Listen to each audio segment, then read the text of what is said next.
Hello friends, myself Vikas Shakya, and from today onwards I am going to start one more playlist where we will study about the threads and Windows programming concepts. So in this Windows programming concept series we will discuss various concepts related to the Windows programming, like what are the processes, what are the windows, what are the kernel objects, and how we can do the inter-process communication using the Windows APIs, and also what are the various concepts using which you can perform the thread synchronization.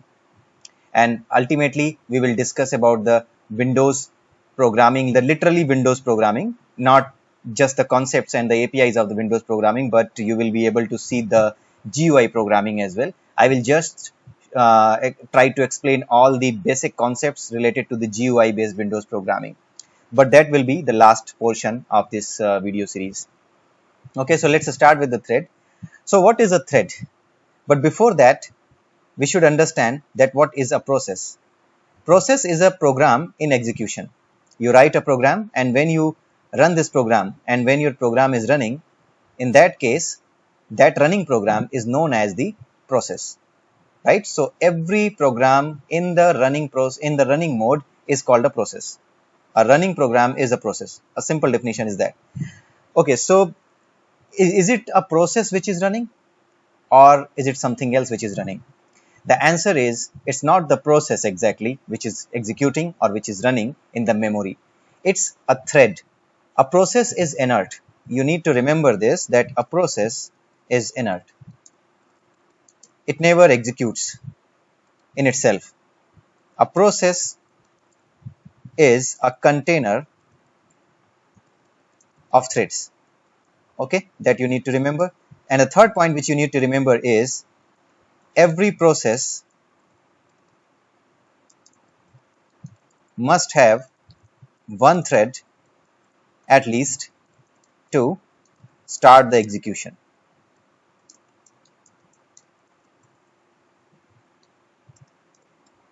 Okay, the only thread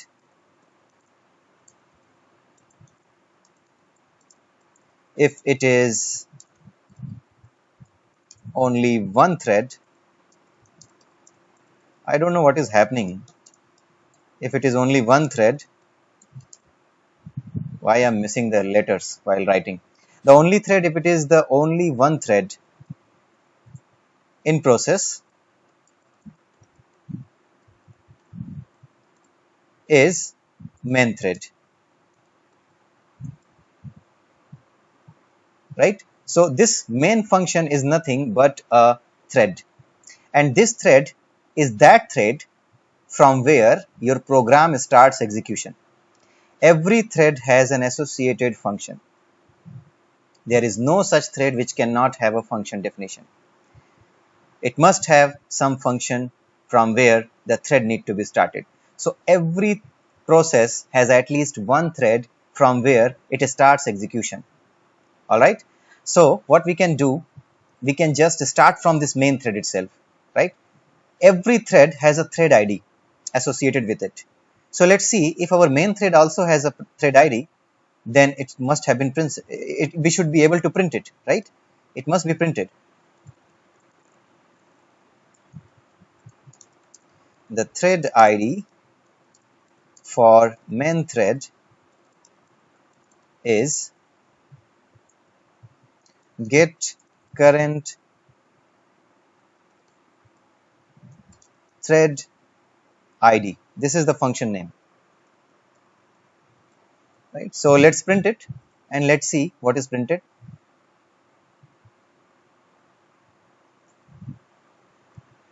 So here you go. This is the thread ID of your thread, the main thread in this process. And every time this thread ID will change. If you run it again, then it will get something else. Why this is happening? Because in a system, there are number of processes which are running. Right? Listen carefully. In the system, there are number of processes which are running, and in every process, there are number of threads which are running. Or at least one thread is running every process. So these threads are getting created and destroyed. Just like I just created this thread and I just got out of this program. After getting out of this program, what happened? Like this thread was, this thread was destroyed, and then this thread ID must have been assigned to someone else, something else, some other program, right? Some other thread, right? So this is the way these thread IDs are created and destroyed, and that is all maintained by the kernel memory. What is a kernel memory? That I will explain it to you later, not today. Basically, first we will discuss about the threads, and then when we will go to the mutex, semaphores, event, message queues, all these kernel objects, then only we will start discussing about them. Okay, so just remember that apart from system, your virtual memory in which your program gets loaded, there is a system memory which is accessible to all the processes inside your system. So all those processes, so that memory which is accessible by all those processes, all the processes in this system, is called the kernel memory. So this thread ID is maintained by the kernel process, by the kernel memory, right? This thread association, so this thread ID allocation, this thread creation, even when you start this program, then this thread gets created. This thread gets created, and once this thread gets created in the kernel memory, then in that case, that particular thread is maintained by the kernel memory. And that is why you need to remember one more thing. The thread itself inside a program is not a kernel object. Your thread is not a kernel object. Please remember this. But there is an associated kernel object through which this thread is managed, right? So that particular kernel object manages that thread. When this need to be destroyed, what would be the priority? That is all associated by the, that is all decided by the kernel memory, the kernel process, right? So kernel is the main master of all the threads, who is managing them, who is assigning them the priority, who is scheduling them. You know the scheduling? Scheduling means when a thread will get the time to start execution, or when it will stop execution, when it will wait for some input or output, some input to be given by the user or something like that. So in that case, the thread need to be suspended. So all those things are managed by the kernel memory itself, the kernel process itself, right? So there is an associated kernel object through which the thread is managed, but the thread itself inside a program is not a kernel object. It is not a kernel object, right? So every thread which is running in the system, every program it's in fact every main thread which is running in any of the programs is managed by a kernel object, which is called the, which is the associated with the main thread, right? You can say like that. Okay, so this is the way your threads are maintained, and these are the basic points related to the threads. And about the kernel memory, you need to just remember, you need about the kernel memory and its relation with the thread object, thread kernel object. You must need to remember these things only. These are the basic points, and as soon as we will move ahead in the program, in the video series, then we will be able to see that we are that you will be able to get more concepts related to the thread, and you will be able to understand that how I mean, basically we will explore more as soon as we move ahead in this series of in this video series of Windows programming, right? So just wait, and you just need to move ahead with me in this video series, and you will be able to see various concepts related to the threads in this video series. So let's see one more thing. There is also one more thing associated with a thread, which is called the priority of the thread. Priority means when a thread will get the time to execute. I mean, what will be the priority for a thread to get scheduled, right? And whatever is the number of that thread, that decides the priority of that thread, right? Lower the priority number,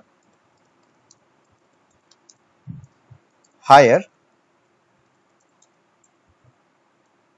the priority, right?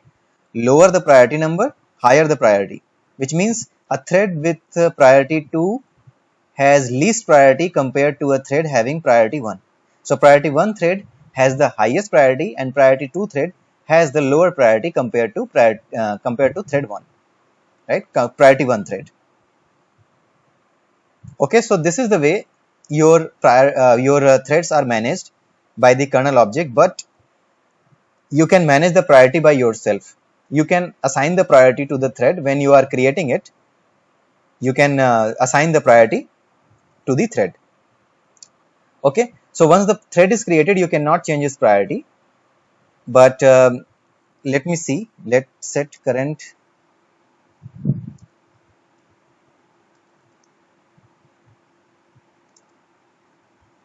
thread.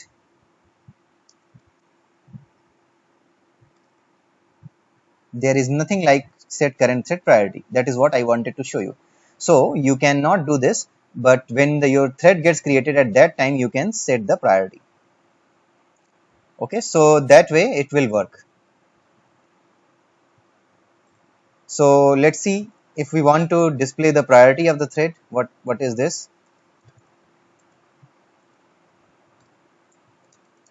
If I want to display the priority of main thread, then what is the priority of this thread? The priority of main thread is get thread current thread priority. Get thread priority, I guess. Get thread priority, yes. And it needs the handle of the thread. So what you need to do, get current thread. READ, get current thread. So this is the function get current thread, which will return you the handle of the current thread.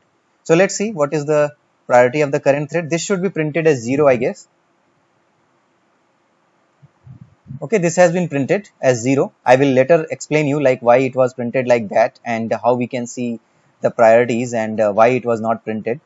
So it was like 0 is the default priority which will be displayed to you. If you want to see the priority associated with a thread, we just need to understand few more things and how we can write that particular code that I will display explain you in the coming videos. Okay, so let's stop this video here itself, and in the next video I will explain you one program where you will be able to see that how we can create two threads, reader and writer threads, and how they can read from a particular array, and they can also, the other thread can also write to the particular array, right? And how these two threads without the synchronization they will jumbled up. How that happens, that I will show you in the next video. Okay, so have a nice day. Bye bye and take care.